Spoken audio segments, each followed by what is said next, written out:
தலைவர் ஆம்ஸ்ட்ராங் கொலையில் சரணடைந்த 3வது குற்றவாளியான திருவேங்கடத்தை, ரவுடி திருவேங்கடம், விசாரணை என்ற பெயரில் அதிகாலையில் அழைத்து கொண்டு போய் என்கவுண்டர் போட்டாங்க. ஏன்? எதற்கு? அவனே சரணடைஞ்சிட்டான். தப்பி ஓடுறவனா இருந்தா அவன் சரணடைய போறான். அடுத்தது, அவன் எங்கெங்க துப்பாக்கி வச்சிருக்கான், ஆயுதம் வச்சிருக்கான்னு நேரடி இன்ஸ்பெக்ஷனுக்கு நீங்க அழைச்சிட்டு போறீங்க. அது பகல்ல அழைச்சிட்டு போங்க. அதிகாலை 4 மணிக்கு எதுக்கு அழைச்சிட்டு போகணும்? இதுலதான் சந்தேகம் வருது.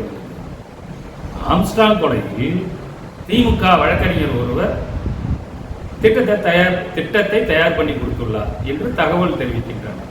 இதை மூடி மறைக்கவே இவரை என்கவுண்டர் போட்டார். ஆனா என்கவுண்டர் நாங்க வரவேற்கிறோம், அதில் மாற்று கருத்து இல்லை.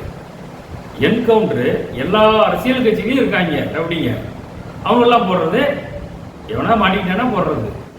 உங்களுக்கு தேவையில்லாத ஆணிகள் ரவுடிகள் மாட்டிக்கிட்டானா போட்டு வர்றது, உங்க கட்சிக்காரனா இருந்தா கூட்டு வர்றது. இது திமுக ஆட்சியும் இல்லை, அதிமுக வந்தாலும் அதான் செய்யுது.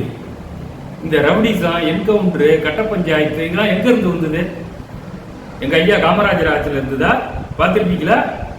கழகம்னு ஒன்று உருவாச்சு, கலவரம்னு ஒன்று உருவாச்சு, கட்டிங்னு ஒன்று உருவாச்சு, என்கவுண்டர்னு ஒன்று உருவாச்சு, ரவுடிசம் உருவாச்சு. இது எல்லாமே கழகம் வந்ததுக்கு அப்புறம் தான்.